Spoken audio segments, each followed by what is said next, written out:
Welcome back to Face the State. I'm Ariana Bennett. Thank you for keeping it here. Well, if you've lived in Reno for a while, I have no doubt you've heard someone say, guess who I saw at the grocery store or at a local event? And chances are they're talking about actor Jeremy Renner, who Renoites are often proud to claim as one of us. Well, when on break from saving the world as one of the Avengers, he founded the Rennervation Foundation to help people in our community, and that is what we are talking about today.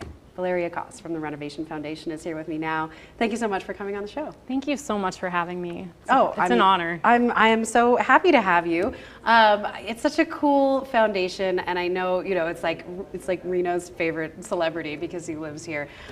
Just tell me how the idea for this foundation, the foundation itself, came about. Oh, absolutely. So I love origin stories, not just because our founder was a superhero, but honestly, Jeremy's really given himself to this platform because our co-founder and CEO, Kim Renner, his sister, she has been a deputy director in child welfare for decades. So Jeremy knew firsthand the challenges, the obstacles, the barriers that any youth, teen, or young adult in foster care is facing. And it made him angry. And instead of just being angry, he channeled that into, we need to do something. And yes, home means Nevada, and that is where Jeremy calls home. And so it's been very important that we serve the entire state of Nevada and all those in foster care, as well as those aging out of the system. It's a big problem. It's one I've covered on this show before, and I felt similarly the first time I learned about this, that in many cases, when foster youth age out of the system, they turn 18, they're no longer eligible for help, and they are just on their own.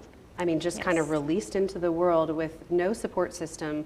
And you think about, yourself at 18, I think about myself at 18, I was in no way prepared to just be on my own at that point. I had a lot of growing up to do, and I had a lot of help, thankfully, kind of ushering me into the world in a way that made it easier for me. If you're a foster youth who already has dealt with so much instability, and then to be just cut off just like that, a lot of them end up homeless.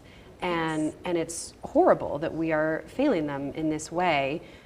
This is where you guys come in. So tell me about, you have a bunch of different programs, but specifically this one, was the Pave Your Way, yes. So it's incredible, and thank you for taking that moment and reflecting. So I always like people, close your eyes, think about where you were at 18. For some of us, that may seem like yesterday. For others, like myself, that would be a while ago. Are you fully prepared to be independent? There's no one you can call. You need to get a job, you need to figure out transportation, you might be dealing with trauma and you don't have mental health resources. How do you survive?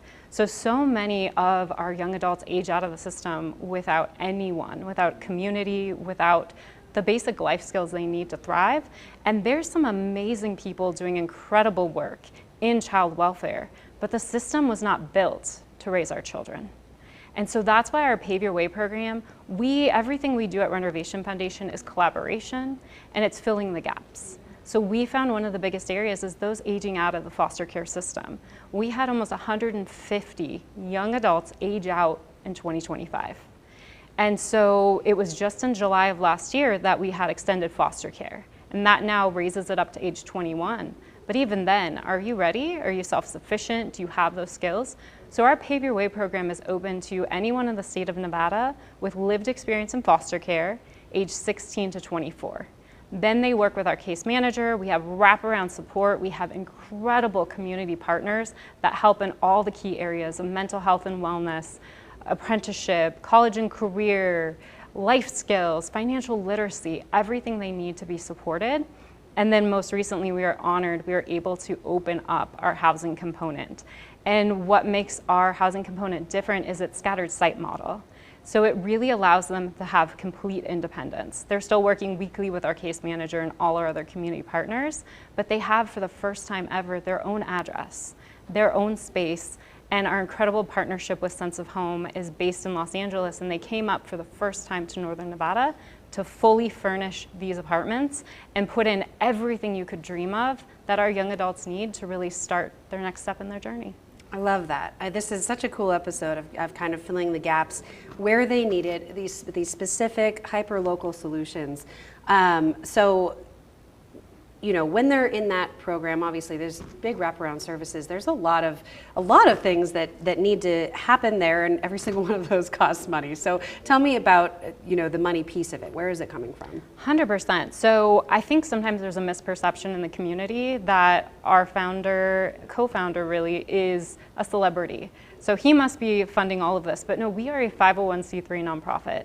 And I think there's something beautiful about being a public charity, because there's that level of transparency and really being able to build community collaboration. So we rely on grants, donors, sponsors, and the general public. So anything as simple as even $100, that could be made up of smaller donations, and that provides transportation services for our Youth on the Move program and our clients to be able to access areas like Lake Tahoe for our camps that they never would be able to. And we collaborate with a lot of other incredible nonprofits that also we try to help alleviate that transportation barrier. But if we look at our Pave Your Way program, $2,000, those collective donations or sponsorship, that provides the monthly household necessities that they need, including their rent, their utilities, everything to make sure that they're provided for a month. So a little bit goes a long way if people want 100%. to pitch in here. Okay, that's not all you do. You mentioned your transportation services, Youth on the Move there, and you also offer some summer camps. This is for the younger kids in the foster system, and we are coming up on camp season. Oh my gosh, you and I were just talking about that earlier. I feel like every time I turn around, we're closer to summer.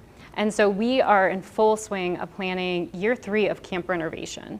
So it's an incredible experience because it is for our foster youth and teens with lived experience in foster care. So for the first time, they're able to just be kids and teenagers and enjoy that quintessential camp experience. And last year, we actually did roll out our first teen camp, and it is transformative. You see these teens who have never been to summer camp. Many of them have never been to Lake Tahoe, or we also partner with Sierra Nevada Journeys, and they have everything you could imagine. And they're transformed. They have a sense of community. They're able to make peer connections with those that also have lived experience. So they're not the other. They're not the one that's kind of outside the circle in a lot of their school systems. And they really get to feel like a young kid. So you need counselors for these camps coming up. Oh my gosh, do we need counselors. So if you love summer camp, if you love making a difference in the lives of those that need really strong mentors, you could go to our website and our volunteer page. You actually can put in an application. We use the Bloomerang software. And we have 1 week in July and 1 week in August. And so you can return to camp and you can be that genuine leader that our clients need. Very cool. We love that. What else? What are some ways to get involved? Oh my gosh, another great way is just donate. So right now we're trying to sponsor our campers. We usually have about 100 to 120 for each session. $1,400 is how you sponsor a camper. That includes everything they need. That's everything from their sleeping bags, their hygiene kits, their meals, their transportation. We want to make sure that everything is accessible. So whether they're coming from a group home, whether they're flying up from Las Vegas, we cover all expenses. So you can jump in and help make that difference in a young person's life. Okay, what about volunteers? I mean, we mentioned the camp counselors. Are there other opportunities for volunteering? Absolutely. We really encourage you to fill out that application form, because maybe you're not a summer camp person, but you can still volunteer in so many other ways. That's everything from packing the trailer with all the necessary items we need for camp, or even being that welcoming face when they're checking in before they get up on the buses and head off to camp. Yeah, or I mean, because you have so many other programs and things you do all year long that Yes. people could help out with as well. 100%. We finished Christmas on the Comstock, which is, you talk about seeing the joy of Christmas. That is that and the incredible partners up in Virginia City. And then we have bowling events, we have baseball games. Our community has stepped up for us in such a way that really makes sure that all of our clients really know that they're not alone in this, that they have a community of support surrounding them at all times. If there is a change that you would like to see happen that would make your services less necessary, what would that be? That would really be more adoption and really family reunification. There's so many people doing great work in that space right now, but really I think also reducing the stigma, because there's so many people that go through the foster care system and they wear this as a stigma. And it's not. It honestly, through no fault of their own, they've ended up in the system, and it becomes a game changer for them to have a community support. We also encourage peer mentorship. So a lot of our clients that are going through the program and those that have lived experience in foster care, they're coming back to be peer mentors. Love that. Okay, well, we just have about a minute left. Final message or what you'd most like people to take away from all this? Most importantly, if you feel compelled by this mission, if you can volunteer, if you can donate, or if you can just share the message, a lot of times our clients are the forgotten or the unseen, and we just want to make sure that they know that they are not alone. Okay, and where can they go for more information? Our website is the best place, so that's rennervationfoundation.org. Okay. Valieria, thank you so much. I really appreciate you stopping by the show and for all the good things you guys are doing. I hope you get all the volunteers for camp this summer. Thank you so much, and you are welcome to come join us if you'd like. Oh, I will take you up on that. Fantastic, fantastic. Okay. Well, that is it for this episode of Face the State. But for more information or to see past episodes, you can head to our website. It's 2news.com. Thank you so much for being with us. We'll see you next week.